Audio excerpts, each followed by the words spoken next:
आखिर कैसे टिकेगा? इसका जवाब हमें मिलता है ईस्टर्न एकेडमी के स्ट्रक्चर से। देखिए, ईस्टर्न एकेडमी सिर्फ एक स्कूल नहीं है, ये एक तरह का युद्ध का मैदान है।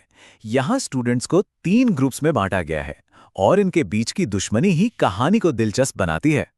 ईस्टर्न में 3 डॉर्म्स हैं और हर एक की अपनी अलग पहचान है। एडलर, जहां हिम्मत और जुनून वाले रहते हैं, ऑर्का, समझदारों और बुद्धिमानों का घर, और लैंग, जहां सिर्फ काबिलियत और महत्वाकांक्षा की पूजा होती है। ये तीनों एक दूसरे के कट्टर दुश्मन हैं और हमारा हीरो मैश एडलर डॉर्म का हिस्सा है। तो जब मुश्किल असाइनमेंट मिलते हैं तो बाकी स्टूडेंट्स उसे जादू से हल करते हैं, पर मैश का तरीका वो थोड़ा अलग है। जैसे जब एक चिल्लाने वाले मैंड्रिक पौधे को शांत करने के लिए जादू फेल हो जाता है तो मैश क्या करता है? बस एक जोरदार थप्पड़, प्रॉब्लम सॉल्व, आसान और एकदम असरदार। और मैश का ध्यान तो हमेशा सिर्फ एक ही चीज पर रहता है, क्रीम पफ। उसे एक मुश्किल जादुई पोशन बनाने का काम दो और नतीजा क्या निकलेगा? एक क्रीम पफ। उसके लिए तो लगता है दुनिया की हर समस्या का हल क्रीम पफ ही है। लेकिन एकेडमी की मुसीबतें तो अभी शुरू ही हुई हैं। एक स्कूल एक्सरसाइज के लिए स्टूडेंट्स को जंगल में भेजा जाता है और यहीं से कहानी एक बहुत ही खतरनाक मोड़ लेती है। जंगल में उनका सामना होता है नए दुश्मनों और नए खतरों से। इस फॉरेस्ट एक्सरसाइज के दौरान एडलर डॉर्म का सामना होता है उनके कट्टर दुश्मन लैंग डॉर्म से। और तभी इस सीन में एंट्री होती है डॉट पैरेट की, एक ऐसा लड़का जिसे पूरा यकीन है कि ये पूरी कहानी उसी के बारे में है। वही इसका मेन कैरेक्टर है। डॉट की पर्सनैलिटी इस एक लाइन से ही साफ हो जाती है। वो मैश पर सिर्फ इसलिए भड़क जाता है क्योंकि एक लड़की उससे बात कर रही थी।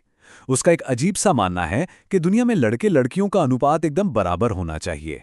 और उसका प्लान, ब्यूरो ऑफ मैजिक में शामिल होकर दुनिया से सारे हैंडसम लड़कों को मिटा देना। एक बहुत ही नेक मकसद है ना? ये एक्सरसाइज तब और खतरनाक हो जाती है जब सिल्वा नाम का एक सेकेंड ईयर का स्टूडेंट दूसरों को परेशान करना शुरू कर देता है। वो डॉट को धमकाता है और अपनी क्रूरता दिखाता है, जिससे ये साफ हो जाता है कि ये सिर्फ एक स्कूल की एक्सरसाइज नहीं रह गई है। सिल्वा एक बहुत ही क्रूर चैलेंज देता है। एक लड़की को बचाने के लिए डॉट के उसके 10 जादुई हमले सहने होंगे और डॉट, जो खुद को हीरो समझता है, चैलेंज स्वीकार कर लेता है। वो 10 के 10 हमले झेल जाता है। लेकिन जब डॉट बुरी तरह घायल होकर गिर जाता है तब मैश शांति से आगे आता है और कहता है, ठीक है, अब मेरी बारी है, पर हमले सहने की नहीं, करने की। और फिर मैश जो करता है वो देखने लायक है। वो सिल्वा के पत्थर के जादू को अपनी ट्राइसेप मैजिक से चकनाचूर कर देता है। जी हां, उसने अपनी मांसपेशियों को ही जादू का नाम दे दिया है। सिर्फ 2 मुक्कों में वो सिल्वा को हरा देता है और ये साबित कर देता है कि असली ताकत के सामने जादू भी कुछ नहीं है। लेकिन सिल्वा तो सिर्फ एक मोहरा था। इस लड़ाई के बाद पता चलता है कि पर्दे के पीछे एक कहीं ज्यादा बड़ा और खतरनाक ग्रुप काम कर रहा है। लैंस क्रॉन हमें मेगिया लूपस के बारे में बताता है। ये लैंगडॉर्म के सबसे काबिल और खतरनाक स्टूडेंट्स का ग्रुप है।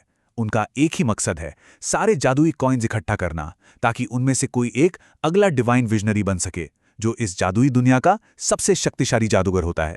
उनका लीडर एबल वॉकर है और वो अपने रास्ते में आने वाले किसी भी कंपटीशन को खत्म करने के लिए कुछ भी कर सकते हैं। मैश गलती से उनके सीक्रेट हेडक्वार्टर में पहुंच जाता है, जहां उसका सामना होता है एबल वॉकर से। एबल की विचारधारा बिल्कुल साफ है, ताकतवर को कमजोर पर राज करना चाहिए। उसका मानना है कि ये समाज कमजोरों को बचाकर बहुत बड़ी गलती कर रहा है। और यहीं पर दोनों के बीच का असली टकराव सामने आता है। एक तरफ एबल है, जो डिवाइन विजनरी बनकर कमजोरों को खत्म करना चाहता है और दुनिया को शुद्ध करना चाहता है। तो दूसरी तरफ मैश, जिसका बस एक ही सीधा साधा सपना है, अपने परिवार के साथ शांति से रहना। एक खतरनाक महत्वाकांक्षा के सामने एक बहुत ही नेक इच्छा। अब जब मैश और एबेल आमने सामने आ चुके हैं तो दुश्मनी और भी ज्यादा बढ़ जाती है। मैगिया लूपस अब खुले तौर पर मैश और उसके दोस्तों को निशाना बनाना शुरू कर देता है। मैगिया लूपस के 6ठे और 7वें फैंग, यानी उनके सबसे खतरनाक सदस्यों में से 2, मैश और लैंस पर घात लगाकर हमला करते हैं। एक दुश्मन मैश को पानी के अंदर फंसा लेता है, जबकि दूसरा लैंस से भिड़ जाता है। लड़ाई अब 2 मोर्चों पर एक साथ शुरू हो चुकी है। यहां हमें लेंस की असली ताकत देखने को मिलती है। वो अपनी ग्रेविटी मैजिक का इस्तेमाल करता है, लेकिन लड़ाई के बीच में आए कुछ मासूम उल्लुओं को भी बड़ी होशियारी से बचाता है। इससे पता चलता है कि उसकी ताकत का मकसद सिर्फ जीतना नहीं है, बल्कि अपनी बहन की रक्षा करना है। और दूसरी तरफ मैश पानी के अंदर क्या करता है? जाहिर सी बात है, वो तैरना सीखता है, अपने पैरों को इतनी इतनी तेजी से चलाकर कि वो तैर नहीं रहा बल्कि पानी के अंदर उड़ रहा है। नतीजा, उसका शार्क जैसा दुश्मन सिर्फ और सिर्फ शारीरिक ताकत से हार जाता है। इन हमलों के बाद मैश और उसकी टीम फैसला करती है कि अब बचाव करने का नहीं बल्कि सीधा हमला करने का वक्त आ गया है। वे दुश्मन के अड्डे पर जाने का फैसला करते हैं। मेगियालुपस का सीक्रेट ठिकाना ढूंढने के बाद टीम अंदर घुस जाती है, लेकिन अंदर जाते ही एक जादुई जाल उन्हें एक दूसरे से अलग कर देता है। अब हर किसी को अकेले ही अपने हिस्से के दुश्मन का सामना करना पड़ेगा। पहला मुकाबला शुरू होता है लेंस का। उसका सामना होता है मेगियालुपस के तीसरे फैंग से, जो ग्रुप के सबसे शक्तिशाली सदस्यों में से एक है। ये एक बहुत ही मुश्किल लड़ाई होने वाली है। अगला मुकाबला और भी मुश्किल है। डॉट और बेचारे फिन को एक साथ मेगियालुपस के चौथे और पांचवें फैंग का सामना करना पड़ता है। एक तरफ दो खतरनाक दुश्मन और दूसरी तरफ डॉट और एक बहुत ही डरा हुआ साथी। ये मुकाबला बिल्कुल भी बराबरी का नहीं लगता। और आखिर में मैश का सामना होता है एबिस रेजर से।